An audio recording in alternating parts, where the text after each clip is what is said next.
What is up, guys? Here with another video. Hope you're all having a great day. Right now I'm in San Francisco. I'm actually in my hotel room right here. It's sort of small, but it does the job. Been trying to run some Facebook ads there, get some work done, just chilling. I've actually been doing a lot of stuff. I've been to the bridge, I've been to Alcatraz, I've been doing all this stuff. And I'll show you guys that in a video. I don't want to post it now because I want to spend time actually editing it and making it look good. But this is sort of my view right now out of the window, you know, not too much. I'm in downtown. In the heart of downtown, there's actually like a 7-story mall, about 50 feet that way. So I might go there a little bit later for dinner. But right now in this video, I'm actually gonna be telling you guys how exactly, step by step, you can start your own Shopify store that has potential success in 2018, because things have changed since 2017, since fall last year. It's even a month ago. So I'm gonna be going through step by step. I'm gonna be telling you guys some things here, and then I'm gonna be going on my computer and giving you guys a little bit of insight on how you can do this. So if you just found this video randomly and you don't even know what dropshipping is and you wanna figure it out, dropshipping is essentially when you are cutting out owning inventory. So you are essentially a middleman. You find a supplier in China and then you sell that product online and mark it up more than what it cost you, and then you have that supplier ship it out for you. So I'm gonna be showing you this. It's a lot easier than it sounds. You don't have to touch any inventory. I do it literally all on my computer there. I don't have to do anything else other than that except spend a lot of time and effort, but you know, it's all online. I don't have to manage inventory. I don't have to have a warehouse, even though I am looking for one just for fun, as well as some business things that I'm working on. So I'll keep you guys updated with that. But I would say the first thing in 2018, Shopify dropshipping, to determine whether you're going to have a general store or a niche store. So the two differences are, a niche store is where you have several products on there and you're focusing solely on one niche, whether it's beauty products or it's art or any options that you could think of. But a general store is more broad. You can have any types of products on there. You have different collections, a different category, a different variety of all kinds of things that you can sell. And basically you can have a ton more products, but at the same time it can be a little bit harder to make sales depending on what marketing tactics you're using. So the main marketing people use for dropshipping is Facebook ads and Instagram influencers. And right now Facebook ads has been my best friend. It's been a lot better than Instagram influencers. I started doing that about a month ago now. I really started to focus on it and start putting more money and time into it. So the way I would determine on what you sell is to not base it off of your passion and what you want to sell. You know, you may like fishing, but don't sell fishing products just because you like it. You know, let data determine what you sell. Figure out what's selling, what's not. I have videos on how to do product research and see what's selling and what's not. There are multiple ways that you can figure it out. So figure that out, which one you want to choose, a niche or a general store. Right now I'm doing a general store because it's a lot easier for me to test products with Facebook ads and target different interests of different people. So now let's go on my computer. I'm gonna be going into the other steps that show exactly step by step what you need to do. Okay, so now we're on my computer here. We're actually on Shopify. This is what it looks like as soon as you sign in, make your first store. So what you want to do, click the link below. It's a free trial, it's 14 days. Yes, it's an affiliate link. I'm gonna get paid for it once you pay for it. If you're gonna sign up, why not sign up under my link? You know, it's not gonna hurt any of us. It's only gonna help us. So after you put your email in and all that stuff, this is what I'm left with. And it says Jackie Joyce, it's just a random name I put in there. And this is just completely random. I haven't done anything to it, I haven't touched it. And I'll ask you if you wanna select your plan for your trial. And you don't need to do that just yet. I mean, usually I do when I start a new store just because you know, I can. It's a lot easier. It gives you all the options. You know, it allows you to sell and everything like that. And by the way, always choose the $29.99 plan once you do that. So the next things you want to do, you want to go into settings, and of course you want to go to payment providers. And what I would recommend if you're brand new to dropshipping is go to Shopify Payments powered by Stripe and just complete the account setup. You know, you put in that you're an individual sole proprietorship or you're an LLC or you're a corporation, whatever, and then you put in your details there, your banking details, and then whenever you get paid, Shopify collects the money and then they send it to you directly to your bank. And then PayPal is sort of automatically set up with the email you signed up with. But if you're not 18, make sure you have a parent or someone help you out with that, because PayPal will shut you down and take all of your money if you're not 18. They've done that to me before,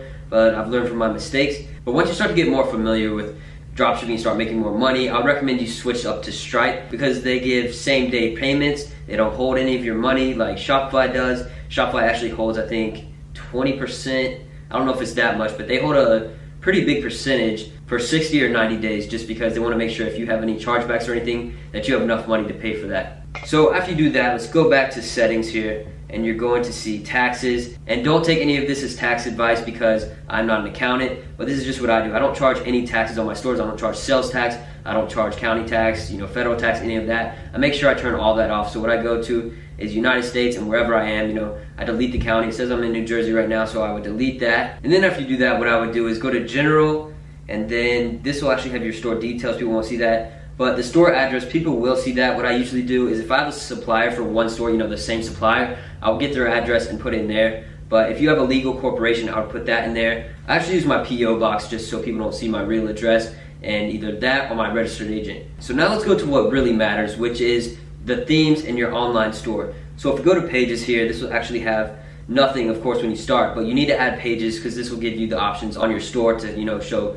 the frequently asked questions, the terms of service, all that stuff. Usually what I'll do is just search up the Shopify terms of service template, and then I'll copy and paste that into here and edit a little bit determined on the name of my actual store. I like to add the terms of service, privacy policy, and put that in a footer menu. And I'm actually working on a video series where I show everything step by step, actually taking the store to making money. So I'll show everything step by step, but for this, I don't want to waste time showing some of the boring stuff. I'm just giving you guys a little bit of an outline so you can get started. So if you go to domains here, this is where you can actually buy your domain, which is the name of your website, whether it's shopify.com or you can leave it .myshopify.com, but I would never do that because that just directs people off your store because it's a weird domain. People don't understand it and know what it is.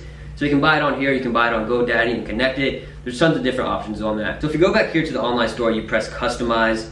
This will show you everything that you need to see on how you can actually edit everything and make your store look good. There are other themes that are free, but I like to use this one. It's Debut. It's the one that's automatically set up. It's the default one, but there are some free ones where you can pay for them. They're usually 100, 200 bucks, and I've never bought one just because I don't need it. If you can make money with the test one, why spend money on one that's just a little bit different? And before we do this, one thing I want to do really quick is go here to your online store. Come on, go back, and we'll go to preferences.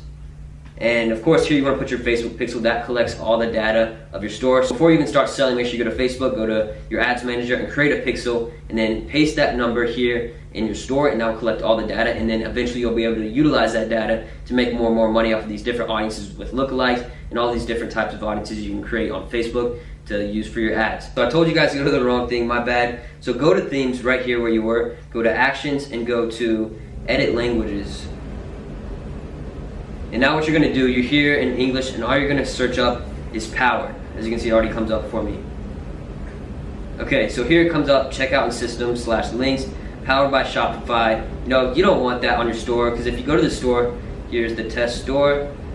Let's hope it doesn't have the password. Alright, so we're good. You scroll down, it says powered by Shopify down there. That's just annoying. You don't want that. I mean, it's not a big deal, but I just like to get rid of that. So now press the space bar, and then save it, and then it should be gone. So refresh this. There it is, not down there anymore. So that's just a little gold nugget for you guys to get rid of that stuff. And let's go back to the online store. Now we need to find some products. We need to find some stuff to import to our store. So what I mean by importing products is you need to get the app Overload. It's actually the first recommended app on the Shopify App Store. You press get, this is your store, you log in. And you need to make sure you are on Google Chrome to use this because it uses a Chrome extension to import products from AliExpress. And AliExpress is just the wholesaler place where you can get products and import them to your store. So make sure you go to Google and download the Overload Chrome extension. And let's just say, rear view camera. That's the first thing that pops up here on AliExpress. And you see this, and what Overload does is basically shows you, does it have e-packet or does it not have e-packet? And e-packet is the basic shipping. It's the best shipping to the United States. It's 12 to 20 days from the suppliers, and you want to make sure you have one that has low processing time. You want to search by orders usually to see which supplier is the best. Is it selling? Is it not selling? Like this one has 5,420 orders. They don't have e-packet, but it's only $6 a piece.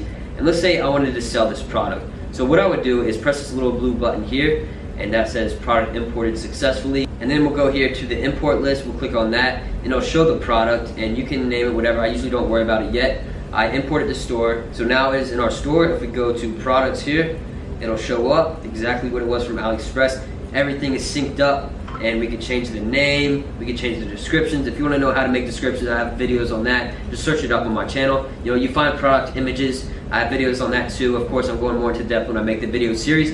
You make the descriptions, you make the images, you make the price you want to sell it for. We can sell it for $300 if we want. Then you save that, and then this is actually the inventory number. I don't know how accurate this is. I don't think it has, what is that, either 9 million units. I don't think that's right.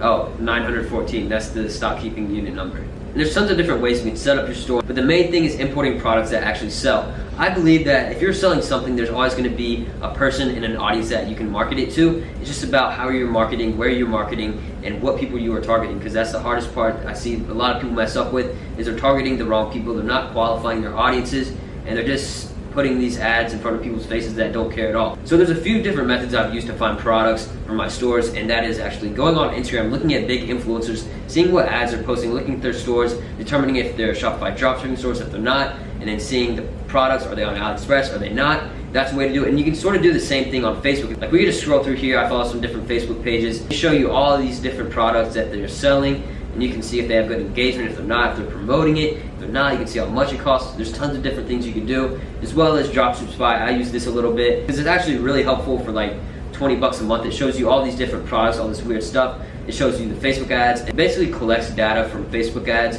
and puts them into a thing where it shows you all the suppliers, how much the profit is, how much everything is, the suppliers, the ad video, the descriptions, everything you need to know for 20 bucks a month. You can go sign up if you want. I put a link in the description below. Yes, of course, that's an affiliate link too, but it's actually something I use. I never would tell you guys to sign up for something that I don't actually use. I mean, it's 20 bucks a month, whether you want to or you don't. It's pretty cool. So once you've added all your products, you set up all the descriptions, it's gonna take a lot of time, and then there's gonna be a lot of apps that you want to install onto your store. So I'm not gonna go through and show you all that because I don't wanna waste time here and bore you guys, but I will name a few. Hurify is a good one. That is basically a timer that shows when the product sale is going to expire. It doesn't have to be real. It's just something to use scarcity to get people to buy from your store. You have that, and you're gonna download Privy, which is an email collecting software. It basically uses pop-ups and different methods to get people to put their emails in. And then Klaviyo is a little bit more advanced. I will have my friend talk about that later on my YouTube channel. He's really good with email marketing. He helps me out a lot. And it's basically just free money. You know, once those emails are set up, they're automatically sent to people, and you just start making money with it.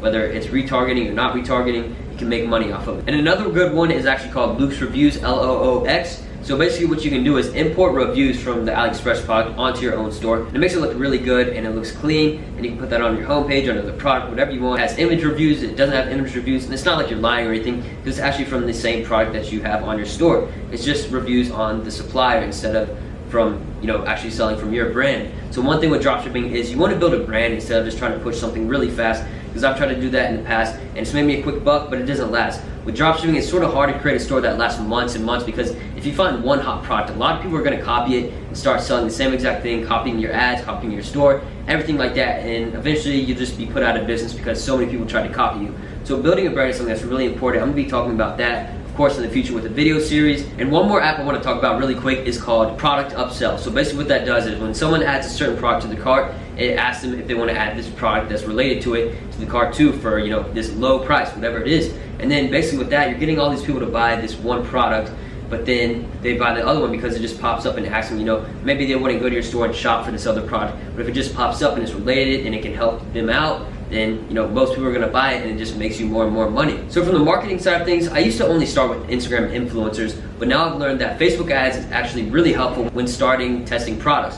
Whether it's one product you think that will do really well, or, you know, you have a few. If you have a budget to spend, I would definitely recommend Facebook ads to test with, because if you can spend about 50 to 100 bucks a day testing products, you know, I know that sounds like a lot of money, but if it's profitable or breaking even, at least you know you're not losing money. But if you can afford to lose a little bit of money testing to see which product is good, I definitely recommend Facebook ads, you know, targeting only one interest, because if you target multiple interests, it's gonna saturate the audience and not make you as much money as it should. And of course, I'll make a more detailed video on that, targeting with new Facebook ads and stuff like that. But if you don't have a really big budget, I would recommend Instagram influencers, where you can buy a shout out from someone that has, you know, 100,000 followers, few 100,000 followers for under 50 bucks just to test a product. You know, you create this ad, it looks really good, you have the description that can convert, you have the call to action directing exactly to your store on Instagram, and then they can go to the link and buy from your store. So there's tons of different methods on how to do each of these things. I wanted this video just to be a little bit of an outline. I have more detailed videos on basically everything I've talked about so far. They're just a little bit old, and that's why I'm working on this new series. I'm calling it 0 to 10K. I'm gonna be showing exactly how to take a store from 0 to $10,000 in revenue, and who knows how long, if it'll take a few days, if it'll take a few weeks. I've been working on it for a while, determining exactly what I want to do. I have videos already made, I just don't want to post them yet until everything is done, until I've hit the $10,000, because I want to make sure that people aren't copying everything I do, because I know once I launch those videos, everybody's going to copy it exactly, and it'll get saturated. So hopefully this video helped you out. For beginners, you learned something, and if you're not a beginner, you probably didn't learn too much. But if you want to learn anything else that I talked about in this video that I didn't really go into depth on, make sure you just go on my channel, search up what you want to know and my name, and it should come up. I have about 200 videos on my channel, and of course, if you don't want to do that, just wait for the series to come out, and it will be free. It'll be on my YouTube channel, of course, so don't worry about that. But that's gonna be it for this video, guys. Hopefully you enjoyed it. Make sure to leave a like, comment, and subscribe. Peace.